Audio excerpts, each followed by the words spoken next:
Okay, so I went to one of those advanced screenings of Heretic. This is the new film written and directed by Scott Beck and Bryan Woods. It is produced by Beck and Woods, also Julia Galassusi, Stacey Sher, and Jeanette Volturno. It is co-produced by Kai Racker and Lillian Bedford, and associate produced by Katie Aquino. Chris Bacon took care of the music. Chong Hun Chung was on cinematography. Justin Lai edit the piece. Cameron Kuba took care of the casting. Philip Messina was production design. Art direction is Justin Ludwig. Hamish Purdy is set decoration, with Betsy Hyman on costume design. Hair, makeup, special makeup, all of that jazz. Some prosthetics. We got Chris Bridges, Janine Chow, Felix Fox, Caitlin Groves, Monica Hooper, Amanda Dawn Mitchell, and Emil Quick. Our cast. All right, we've got Sister Barnes, played by Sophie Thatcher, and Sister Paxton, played by Chloe East. Their Elder Kennedy, is played by Topher Grace. I knew I freaking recognized that dude. Oh, man. Another missionary is played by River Kodak. Right. Then there's Mr. Reed, played by Hugh Grant. The Prophet is played by Elle Young. We've got the Disciple, played by Wendy Gerling. The Believer, played by Stephanie Lavange. The Teenagers are played by Haley Hanson, Ellie McKinnon, and Hannah Hoffman. The Neighbours are played by Anisha Bailey and Miguel Castillo. Yeah, that's our main lot of cast, right? The gist of the flick. Two young Mormon missionaries are forced to prove their faith when they knock on the wrong door and are greeted by a diabolical Mr. Reed, becoming ensnared in his deadly and intense game of cat and mouse. So, I mean, the big thing going into this film was the talk of Hugh Grant, right? It was like, Hugh Grant is incredible. Hugh Grant, the best performance of his career. That was all the talk hearing about this film. I was intrigued. So I figured a daytime watch couldn't hurt. So I went along to cinema, right? And there's a lot of interesting things about this film, right? Now, it opens up and we have got our sisters, right? Barnes and Paxton talking. They're sitting on a bench and they're talking. And Sister Paxton is telling Sister Barnes about her experience watching a porn film, right? Well, I think it all started off because I think it was, I think it was Sister Barnes said that she thinks Magnum condoms, she heard that Magnum condoms were all the same size. I think it was, but maybe it was Paxton that said that, right? That Magnum are really no bigger than normal condoms. And then the other one's like, no, my sister. No, yes, I think Paxton says that, and Barnes is like, no, my sister said that her boyfriend, he needed magnums because he was big. So they're having this conversation, and then Paxton talking about how she accidentally watched the porno, but it was the porno that I think demonstrated to her why faith is important, right? And living a godly life. But she's like, there's a moment and you can see the girl in the film realizes she's making a porno, and what has she done with her life, right?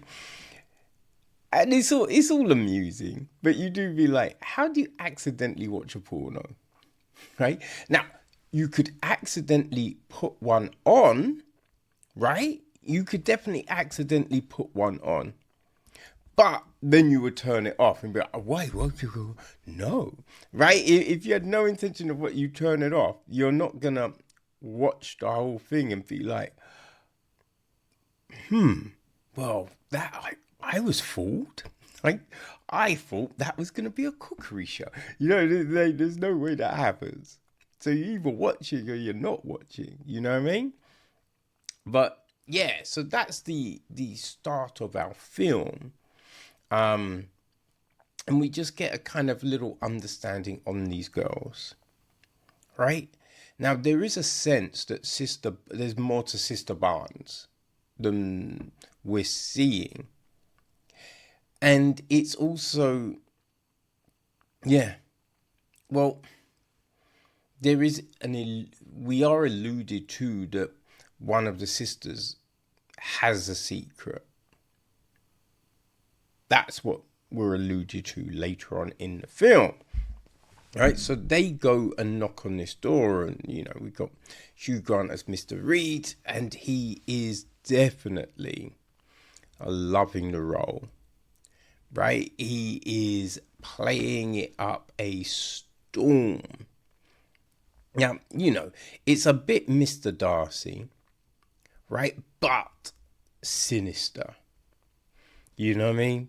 He's doing his Hugh Grant thing, but definitely channeling in the essence of this new dude, this new character, Mr. Reed.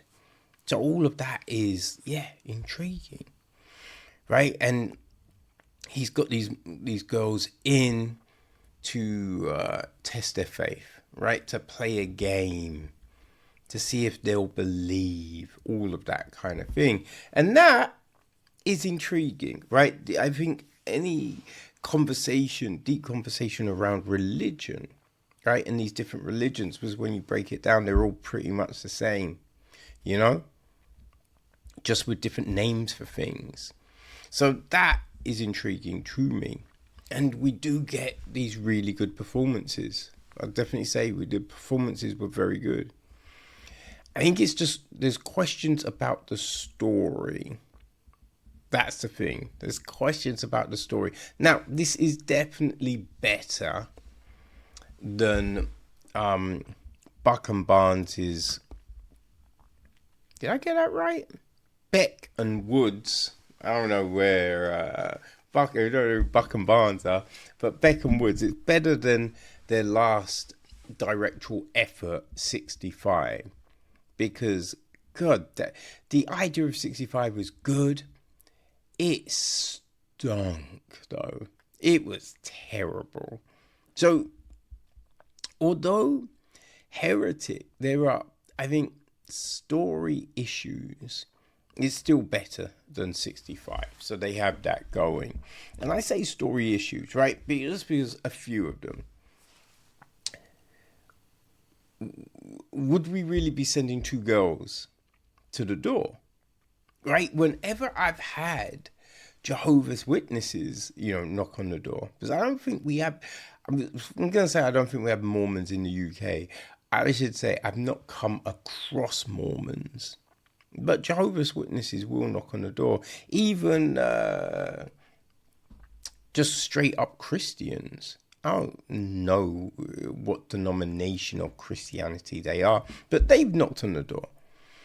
But it's always a girl and a guy, right? So why are two girls, right? You need to give me a logical reason for this, for it to make sense, because you're not sending two girls. Now, there's also a thing about the pie. I mean, there's a distinct difference between pie and other smells. You know, I don't think you're mistaking one for the other. And, you know, there's things that want to be a thing. They never are. They never are. Right? There's always something that smells artificial, metallic, industrial. You would never be fooled. Right? So there's just a few kind of things here where you're just like, Then it's just a wife situation. Because I don't know how long you would be waiting. You know, I gave that a bit more leeway just because they're so eager to, have a conversion. And I think when people are over zealous about something, you know, they could be convinced to be like, well, you know what? I'm just going to give it an extra 5. I'm just going to, you know what I mean? So that, yeah, you can give some leeway to. But it's just some of these other things don't necessarily quite make sense. You know? Just, we have the model house, which, cool, all of that kind of thing. But it's just like, why? You know, there's a lot of things why. And I think a big thing, because the one true religion is mentioned several times, but you'd go, how's no one saying, what is that? What's your interpretation of? You know what I mean? Like, there's certain questions I feel you would be asking before anything else. So that is the big issue with Heretic. It's intriguing, for sure. We have some good performances, for sure. No doubt on that. But it's just these